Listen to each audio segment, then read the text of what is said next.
7 remaining. LeBron James and Jimmy Butler just putting on a show. James trying to get the 17th title for the Lakers, and Butler trying to force a game 6. And LeBron James just making plays time and time again, whether it be as a scorer or a facilitator, Coach. Yeah, and these aren't pretty. You know, just throwing it up, going to get it. Will, grit, effort. And then Butler in his mid-range game.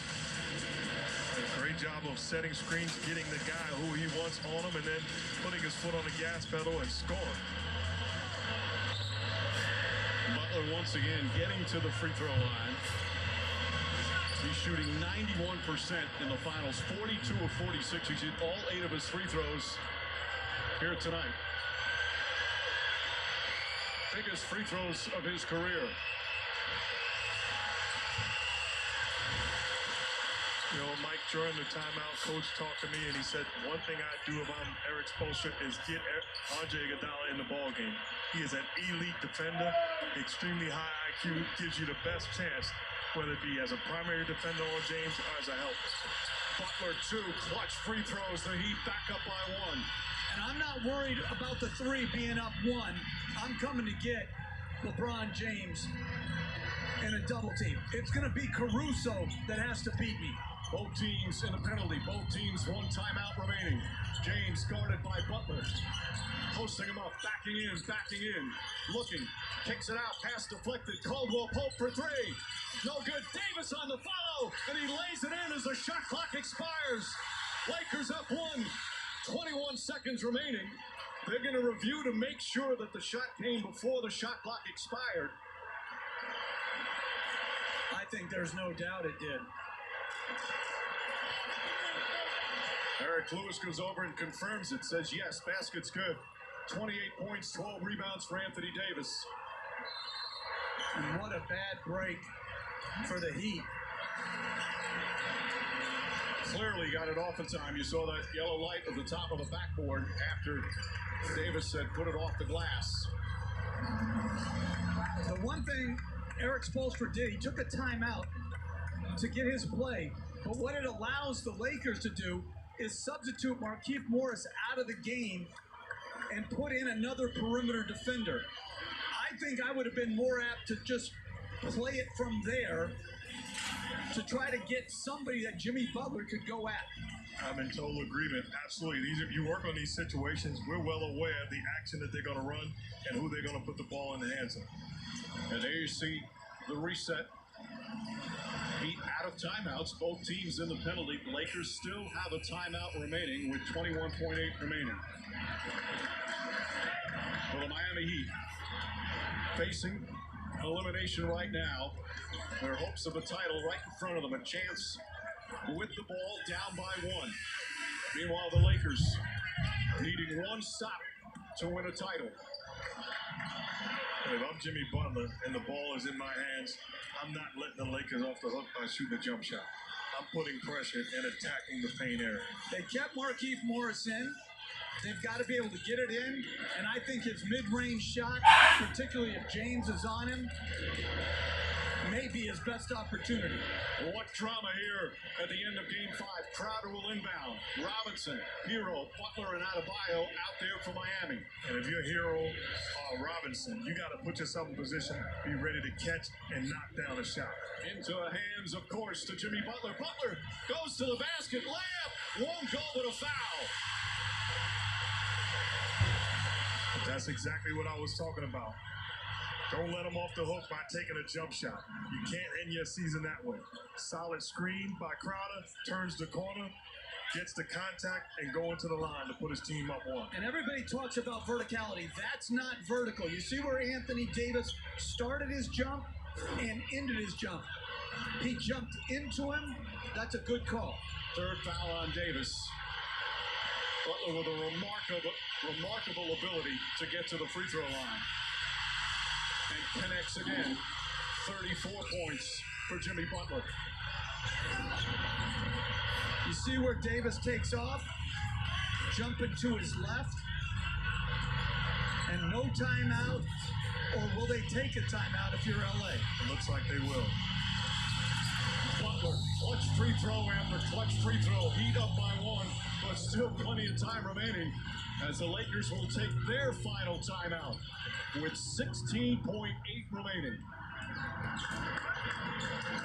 And Mike, the question is, if you're the LA, how quick do you go? What do you run? And if you're Miami, am I going to switch things, double James, and then can I get a defensive rebound if I double James? And as the scramble happens with Davis, who just hurt him with the second shot on the previous play. It looks like one substitution that's coming into the game in their huddle already is Danny Green coming in for Caruso.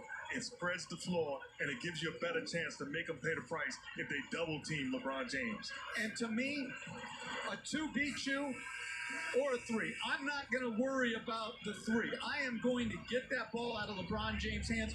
And if Caldwell Pope, Markieff Morris, Danny Green make a 3 and end my season, I'm going to have to live with that, but not LeBron James. James comes out with Anthony Davis, Caldwell Pope, Markieff Morris, and as you guys mentioned, Danny Green. They advance the ball to the front court. Remember, both teams out of timeouts. 16.8 remaining. Iguodala comes out with Crowder, Butler, Adebayo, and Duncan Robinson to defend for Miami. And Jimmy Butler, the primary defender on LeBron James right now. It'll be interesting, Coach. I'm sure they're going to try to get Duncan Robinson in the action. Green into the hands of LeBron James. Butler on him. Green coming up to set a screen. James goes the other way. Drives down the lane. Back out to Green. Green for 3. Off the mark. No good. Markieff Morris has it. Throws it inside and throws it out of bounds. With 2.2 remaining. But they have to get it in, Mike. No timeouts. And where is everybody going if you're Miami? They tried to lob it into Davis. Who's your inbounder? That's why I would have left Andre Iguodala in the ballgame as an inbounder. So Crowder will inbound. Morris trying to distract him. Crowder looking inside the hero, and he's fouled immediately with 1.6 left. But again, the key right now for LA is they don't have any timeouts to advance the ball should Hero hit both free throws. So Duncan Robinson, they put him in the action. He does a good job. And Coach, you talked about it. This is good defense. You want him with a wide open shot, but you have to be willing to give up something against greatness. Danny Green misses a shot. Second effort, forces the turnover. Had a great look at it. Morris trying to lob it in to Anthony Davis, but threw it away. Heroes, as you see, first free throws of the night. And here's the question if you're Miami. If he makes it, do you put somebody on the ball? If he misses it, it's going to be a desperation heave anyway. And the interesting thing moving forward, Anthony Davis is clearly not 100%. If Miami is fortunate enough to finish this ball game off. You can make a case to miss this shot, Cole. You could. It'd be very difficult to try and track down the rebound as opposed to take it out of bounds and take your time to throw it down the floor and get a good look. Hero completes it. And I'm sprinting back, double teaming LeBron James. I'm not allowing him or Davis to catch the ball on the flat. Iguodala's in no man's land right now. Either should be up on the ball or in front of Davis and James. Lakers need a 3 to tie. Rondo looking for an opening. Rifles a pass to James. James gets off the 3. It's over. When he take every punch and refuse to surrender, there'll be a game 6. Jimmy Butler with another masterpiece. And the Miami Heat's dream of a title still very much alive. What a victory for the Heat. They were up 11 early in the fourth quarter, fell behind, and then made the crunch time plays like they've done time and time again in these 2020 playoffs.